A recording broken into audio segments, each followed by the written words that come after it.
ಬೆಂಗಳೂರಿನಲ್ಲಿ AI data ಸಂಗ್ರಹಣೆ, ತರಕಾರಿ ವ್ಯಾಪಾರಿಗೆ ಗಂಟೆಗೆ 350 ರೂಪಾಯಿ ಆದಾಯದ ಪೋಸ್ಟ್ ವೈರಲ್.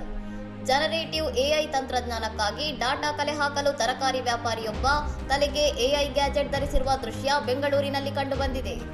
ವೈಭವ್ ಎಂಬ ಇನ್ಸ್ಟಾಗ್ರಾಂ ಬಳಕೆದಾರರು ಈ ಅಪರೂಪದ ದೃಶ್ಯವನ್ನು ನೋಡಿ ವಿಚಾರಿಸಿದಾಗ ಯುವಕನಿಗೆ ಗಂಟೆಗೆ 350 ರೂಪಾಯಿ ಸಿಗುತ್ತಿರುವುದು ಬೆಳಕಿಗೆ ಬಂದಿದೆ. ಈ ಲೆಕ್ಕಾಚಾರದ ಪ್ರಕಾರ ಆತ ತಿಂಗಳಿಗೆ 1,05,000 ರೂಪಾಯಿ ಗಳಿಸಿ ಕಾರ್ಪೊರೇಟ್ ಉದ್ಯೋಗಿಗಳನ್ನು ಮೀರಿಸುತ್ತಾನೆ ಎಂಬ ಚರ್ಚೆ ಆನ್ಲೈನ್ನಲ್ಲಿ ಶುರುವಾಗಿದೆ. ಎಐ ತಂತ್ರಜ್ಞಾನಕ್ಕೆ ಫೀಡ್ ಮಾಡಲು ಮನುಷ್ಯರ ವರ್ತನೆ, ಮಾತುಕತೆ ಹಾಗೂ ನಗರದ ವಾತಾವರಣದ ದತ್ತಾಂಶಗಳನ್ನು ವಿವಿಧ ಏಜೆನ್ಸಿಗಳು ಹೀಗೆ ಸಂಗ್ರಹಿಸುತ್ತವೆ. ಪೋಸ್ಟ್ಗೆ ನೆಟ್ಟಿಗರಿಂದ ಮಿಶ್ರ ಪ್ರತಿಕ್ರಿಯೆ ಬಂದಿದ್ದು, ಗೃಹಿಣಿಯರಿಗೆ ಇಂಥದ್ದೇ ಗ್ಯಾಜೆಟ್ ನೀಡಿದಾಗ ಮನೆಗಳು ಹೆಚ್ಚು ಸ್ವಚ್ಛವಾಗತೊಡಗಿದವು ಎಂದು ಒಬ್ಬರು ಹಂಚಿಕೊಂಡಿದ್ದಾರೆ. ಆದರೆ ಇಂತಹ ಡಾಟಾ ಸಂಗ್ರಹಣೆ ನಿರಂತರವಾಗಿ ಇರುವುದಿಲ್ಲ ಮತ್ತು ಇಡೀ ಪ್ರಾಜೆಕ್ಟ್ನಲ್ಲಿ ಆ ಹುಡುಗನಿಗೆ 10-20 ಗಂಟೆ ಮಾತ್ರ ಕೆಲಸ ಸಿಗಬಹುದು ಎಂದು ಮತ್ತೊಬ್ಬರು ಹೇಳಿದ್ದಾರೆ.